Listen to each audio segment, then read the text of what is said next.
Recently, Khamzat Chimaev called a bunch of fighters out. He posted this on his Twitter saying, "I'm getting bored. Please Dana White give me Nate Diaz, Jorge Masvidal, Conor McGregor same night. I can smash all these guys. I'm not cocky guy, I'm just confident. I understand if they don't want to fight me." Conor McGregor reacted and posted this on his Twitter saying, "I accept." Mike Tyson on The Tonight Show with Jimmy Fallon said that he could kick Conor McGregor's ass. Wow, look at that.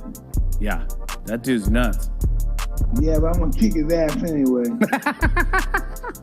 50 Fights would post this to their Instagram with the caption, "Mike Tyson says he would kick Conor McGregor's ass in a boxing match." It looks like Conor McGregor agreed and liked the post. He also shared the post to his Instagram stories. A 5-round featherweight fight between Zabit Magomedsharipov vs Yair Rodriguez has been targeted to headline a UFC Fight Night card on August 29th. Zabit Magomedsharipov is coming off a unanimous decision win over Calvin Kattar, and Yair Rodriguez is coming off a unanimous decision win over Jeremy Stephens. Petr Yan reacts to Cody Garbrandt dropping down to the flyweight division. He posted this on his Twitter saying, "That moment when No Chin was walking to take a piss but ended peeing himself. You only bark but don't bite, and now you're running away to the flyweight division. Shut up while I fight contenders who have balls to challenge me." Cody Garbrandt in a recent interview with Brett Okamoto says he wants to fight for the flyweight title next. I've actually been, vocal about going to 25 for quite some time now. We spoke about it in the past before the Sun South fight.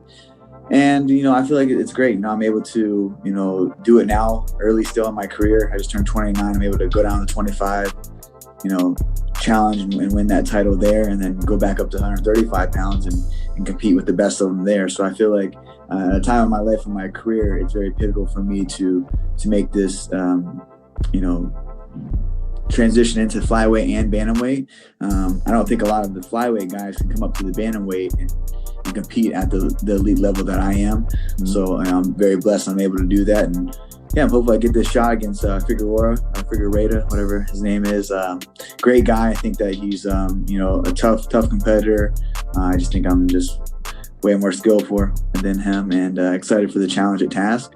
And hopefully we'll get it done and I can get in the octagon before this year's up again. Right now, I just got done working out, and I'm 145 pounds, so 20 pounds over, that's very doable. I don't cut weight to 135 pounds. I watch my weight the week of the fight, and so it's a lot of these guys are cutting to flyweight, walk around this weight. So at the same, I can be very dangerous there and at 135 pounds. Like I said, I would love to go and snatch the 125 pound belt and go up and fight Petr Yan if he's a champion after I grab this belt in November. I think that honestly it'll help me just be more hyper focused on training, my regimen, my routine, my eating. So I feel like it's only going to benefit and help me out to stay focused on, okay, here's another task to get down to 125 pounds and compete there, win this title, and then we'll figure out the rest from there. Whether we'll stay and defend it and be able to bounce up to 35. Obviously, man, if you're able to become a 2-division weight world champion, it's not many are world champions in their life or their career. I have the opportunity to do this, and I'm chasing greatness. I'm on a mission, and I've had the world championship tied around my waist before. I know what that feeling is. I know that I'm capable of doing it again at both weight classes. Michael Bisping on the Believe in Me podcast speaks on how he would have felt if he didn't win a UFC belt in his fighting career. Do you know what? Funnily enough, and I hate to turn this to talking about me, but the question was about that. And Rebecca actually, I was talking at Rebecca. Rebecca didn't say this. Led in bed the other night, it kind of dawned on me. And I was like, do you know what? Because a lot of fighters, you see Gustafsson coming out of retirement. A lot of guys come out of retirement, right? Because they still have that itch. Why do they still have that itch? Well, a number of things. Maybe they're not financially secure, and maybe they never achieved what they wanted to achieve. A lot of fighters, they believe they can be champion of the world. Like you, as a comedian, believe you can be a very successful, world famous comedian, right?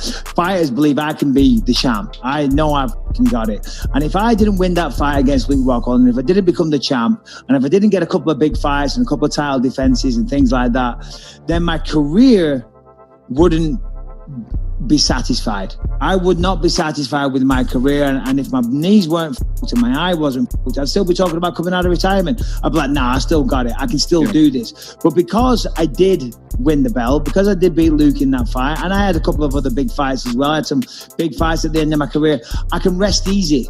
I did it. I climbed the mountain. I got to the top. I got my fucking prize. And then I got a nice little, things are going well outside of fighting. But if things weren't going well outside of fighting, but first and foremost, had I not have won that belt and achieved the ultimate goal, then yeah, that's what I'd probably be doing right now.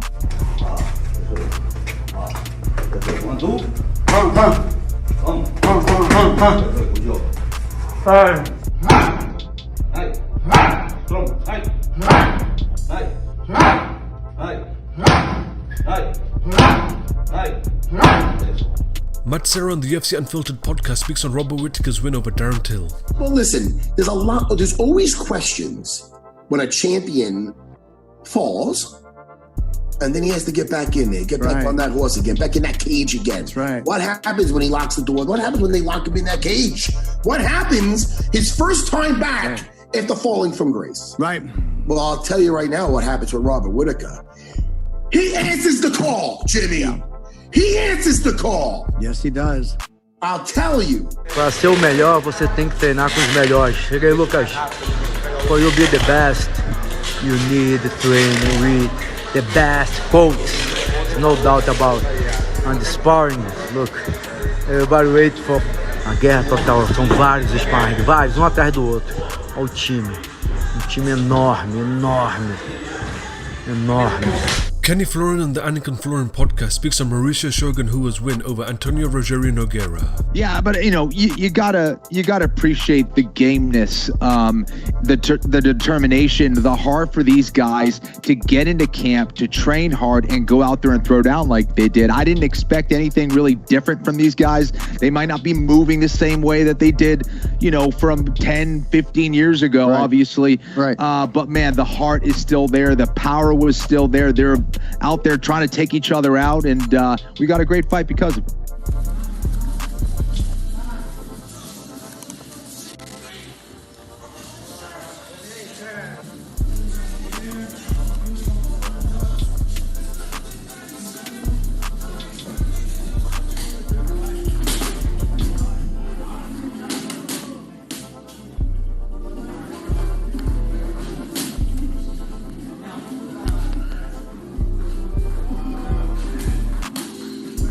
How's it, Sonic? Is it good, Cheeto?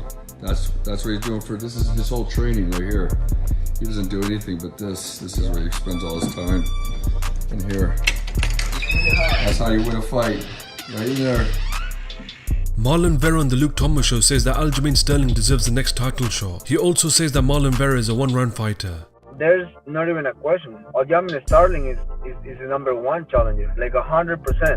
100%. I see Marlon Moraes crying like he KO these two guys, Sterling and Rivera. But I'm like, buddy, against Cejudo, you break. One thing is losing.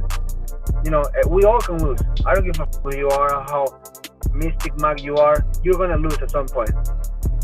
Marlon Moraes lose by breaking. But just, okay, if I can beat you, I'm gonna break. There's when you're losing a fight like that, like when you're beating your opponent and your opponent is taking it and he's coming back to fight, then is when you go game. Then is when you go, let's fucking die. But he used to break. He used to like, okay, take the belt from me. I give it to you. I can do this. His corner was screaming, your family, your family. That means he breaks all the time. So that's a one-round fighter. That's not good. The number one challenger is Sterling. Look, I have corners telling me that before, and I don't like that. I'm like, dude, don't tell me about nothing about my family. I already know what I'm fighting. Tell me, move to the right, kick with the left. Like, tell me the real stuff. But when your corner see you losing and bring up your kids, you're somebody that breaks. When one of my corners said that one to me, I'm like, hey, I already know about my family. I got them all tied up in my body. Tell me instructions. Tell me like, hey, sleep, move, push, whatever. But don't tell me like, oh, your kids. I know I'm fighting what I'm fighting for. Tell me what to do. So, and then it doesn't matter about what the corners say. He just broke after the first round, even against Aldo. I thought Aldo got robbed. If you don't KO in the first round, he breaks.